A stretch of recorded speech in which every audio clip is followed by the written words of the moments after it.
Bonjour, je m'appelle le docteur Dominique Danjean, je suis dermatologue à Paris et je vais vous parler de l'acné. L'acné est une maladie de la glande sébacée. La glande sébacée se situant à côté des poils. La glande sébacée, comme son nom l'indique, sécrète le sébum et ce sébum va boucher les follicules pilosébacés. Les hormones mâles ont un rôle sur la sécrétion des glandes sébacées et de leur sébum.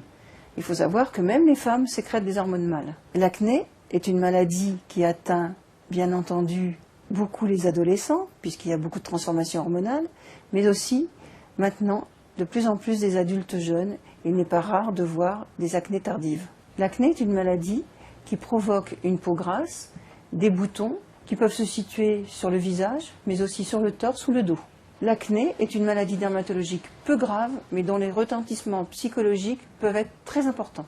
Dans 80 à 90% des cas, l'acné disparaît spontanément après l'âge de 20 à 25 ans. Donc comme je vous le disais, l'acné peut être provoqué par des désordres hormonaux, mais peut aussi être provoqué par des cosmétiques mal adaptés. Un démaquillage soigneux le soir est très important. D'autre part, l'acné peut être favorisé aussi par un excès de soleil. N'oublions pas que le soleil provoque un épaississement de la peau, donc un mauvais écoulement du sébum qui va rester enfermé dans la peau. Et souvent, un mois après le retour du soleil, on se retrouve avec une poussée de comédons et de boutons. L'acné n'est pas une maladie infectieuse. Et même si vous voyez des petits boutons blancs, en fait, c'est très souvent des comédons qui s'éliminent, le sébum qui s'écoule, et tout simplement pas de germes particuliers. À mon avis, la partie la plus embêtante de l'acné, ce n'est pas tellement la poussée de boutons, c'est surtout les cicatrices qui peuvent en découler.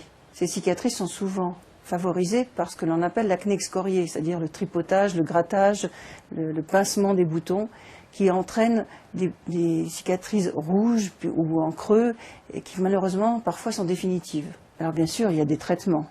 Il y a des traitements divers. Il y a des traitements soit locaux, des traitements par médicaments, comme ce qu'on appelle les cyclines, qui sont une variété d'antibiotiques.